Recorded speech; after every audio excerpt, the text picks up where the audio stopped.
Kaip ir daugelis gyvenimo atkarpų, tikriausiai labai dažnai būna sunku net ir pasakyti, kada tai tiksliai prasidėjo.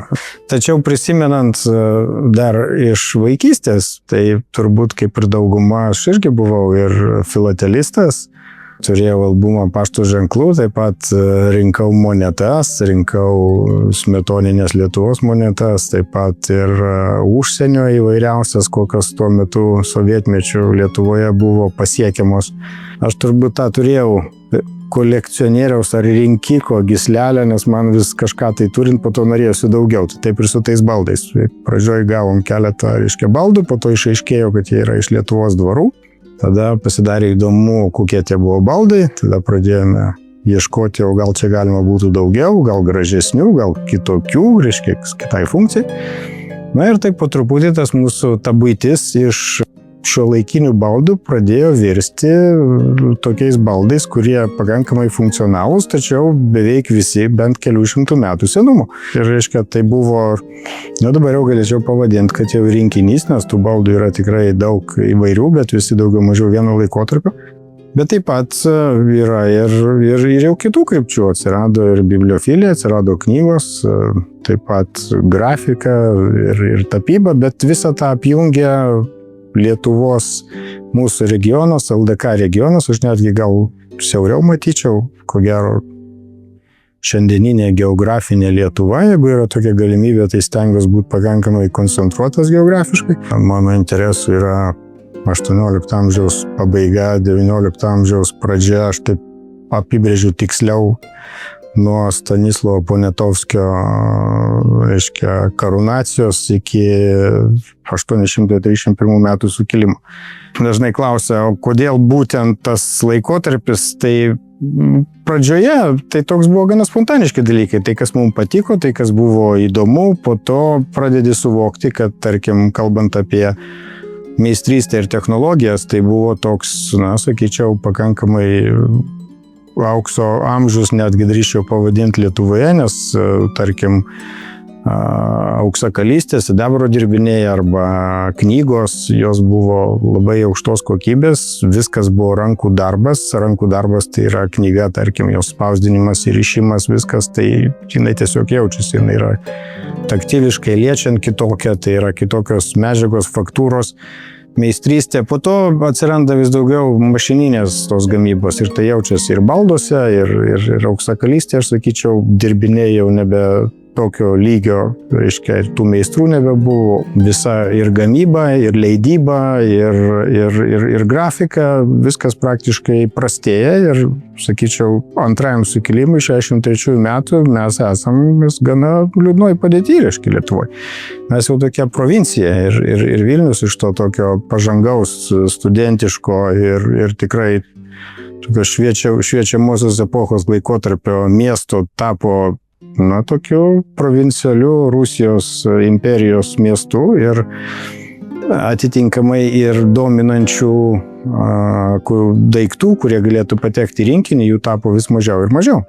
Kalbant apie, tarkim, Vilniaus baldus, tai žinome, kad kadangi tie baldai nebūdavo tais laikais pasirašomi ir jos labai sunku identifikuoti ir meistrų mes pavardžių žinome labai mažai, o kad turėtume ir pavardę ir dar žinotume jo baldą dirbinį, tai tokių yra aplamai vienetai.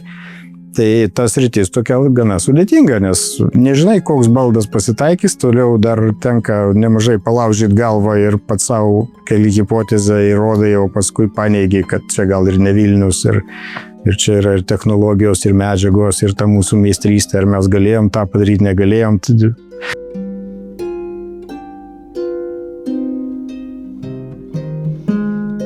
Aš turbūt matau daugiau skirtumų negu panašumų, nes man atrodo, mes dabar esam pakilimo etape ir fazėje, kai tuo tarpu tas 19 amžiaus, ypač pirmoji pusė, vis dėlto Lietuva jau nebeturėjo valstybingumo. Mes buvome Rusijos imperijos dalis. Tai buvo dar vis iš inercijos, dar buvo tos sąlygos sudarytos ir jos tikriausiai buvo tokios, kadangi buvo pas mus tokie žmonės, tai tiek akademinis pasaulis, universitetas be galo svarbu vaidmenį vaidino. Bet vis dėlto tas užtaisas nebuvo toks labai stiprus ir galingas, nes tai buvo labai ribotas žmonių skaičius, likimas jos po truputį blaškė, jų gretos vis mažėjo ir aš sakyčiau aukso amžius, bet jis truko labai trumpai ir po to buvo toks tamsus amžius ir nuosmukio laikotarpis.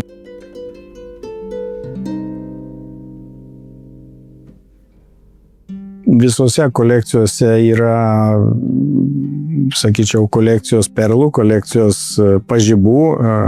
Vienas iš tokių daiktų, apie kurį galėčiau šiek tiek papasakoti, tai yra Marijos Šimanovskos natos. Tai natos yra iš Marijos Šimanovskos rinkinio. Ir čia kaip tik dabar aš jas ir turiu savo rankose. Marija Šimanovska buvo šiaip Lenkų pianistė.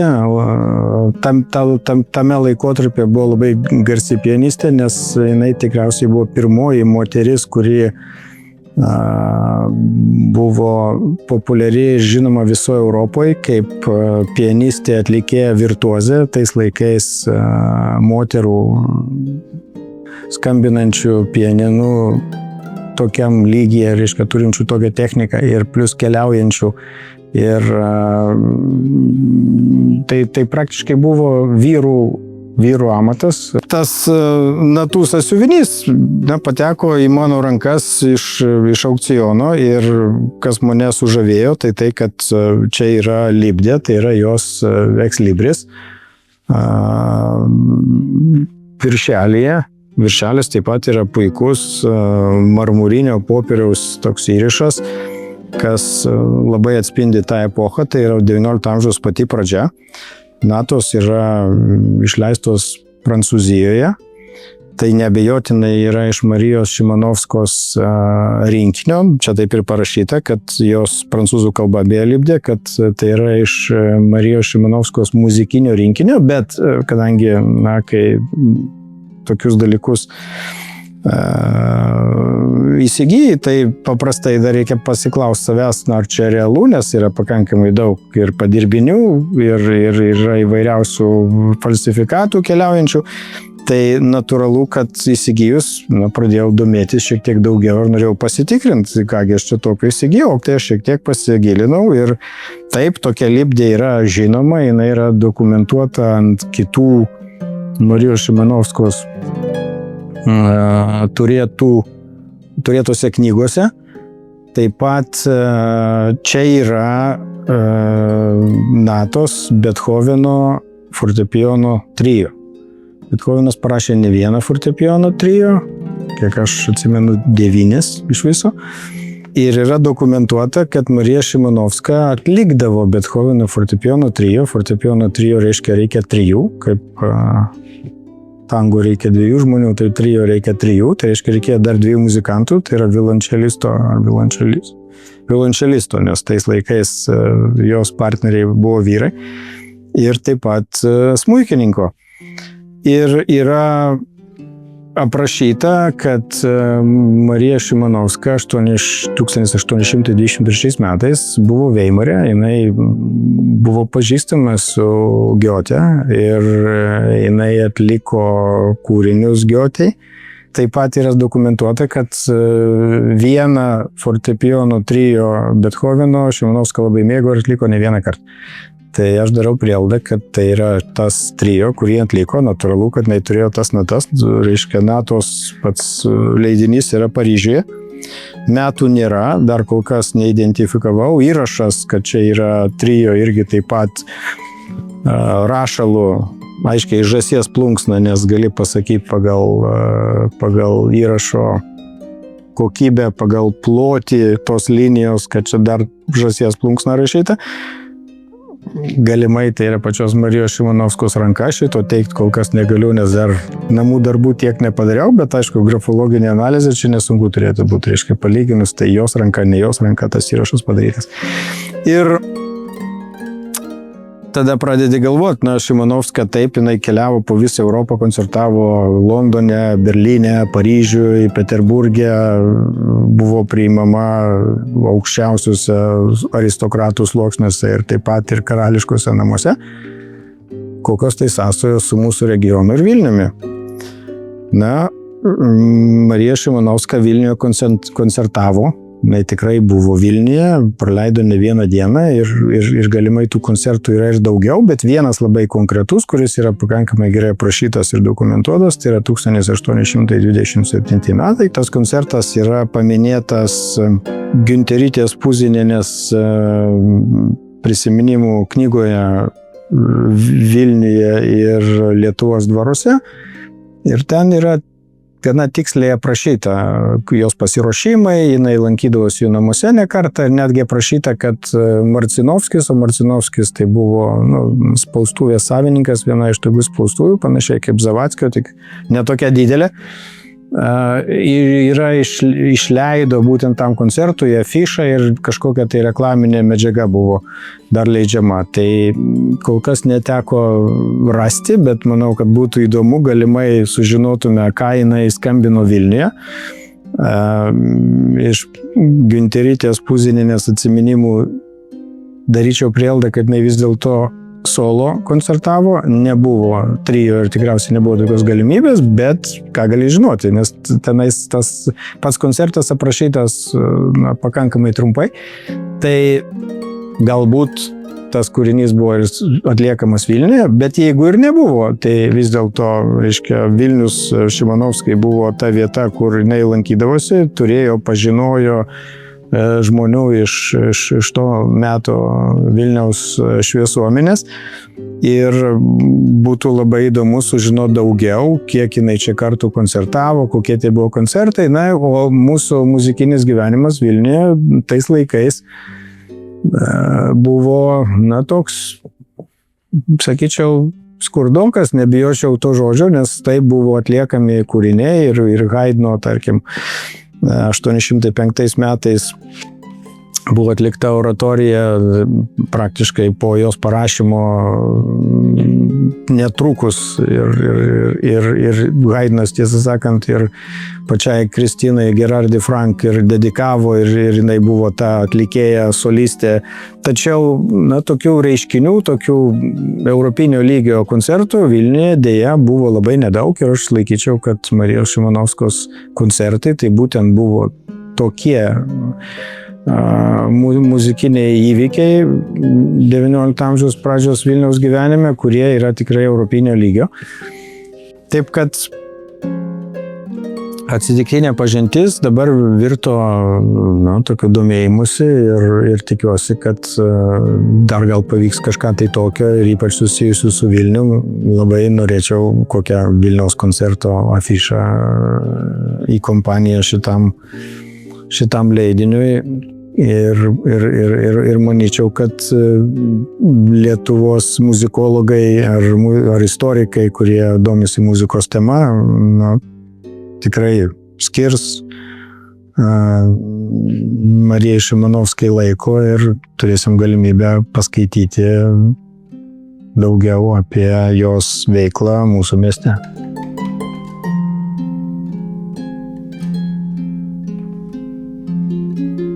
Tai egzempliorių, kad galėtume užtikrintai pasakyti, kad instrumentas pagamintas Vilniuje, jau nekalbu apie kitus Lietuvos miestus, nes mano žiniomis mes aplamai iš to laikotarpio neturime instrumentų pagamintų kituose šiandieninės geografinės Lietuvos miestuose. Tai praktiškai tik tai Vilnius, bet pirmieji instrumentai, kuriuos galima aiškiai atributuoti, atsiranda XIX amžiaus viduryje. Tai yra maždaug 850 metai.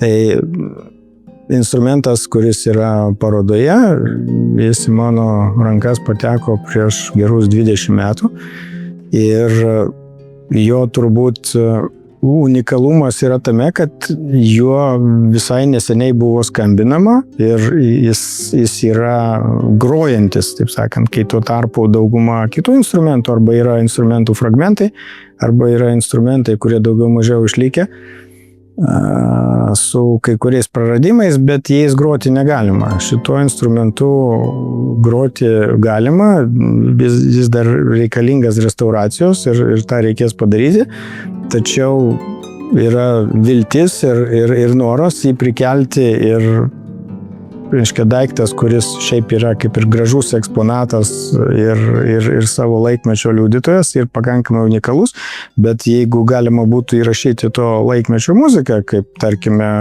Stanislovo Moniuškos, kuris maždaug tuo laikotarpiu gyveno Vilniuje ir beje Stanislovas Moniuška apie šio fortepijono gamintoją ir šiaip apie Vilniaus fortepijono gamintojus nekaip atsiliepė, reiškia jis vertino prancūziškus ir austriškus, nes kita vieta Viena buvo ir Paryžius pagrindinės ir Vilniaus fortepijonai jo nuomonė skambėjo labai prastai. Taip kad labai norėtųsi rasti fortepijoną, kurios Vilniuje skambino Stanislovas Moniuška ir laikmetis lyg tai būtų panašus, bet abejočiau, reiškia, ar jis tokį turėjo.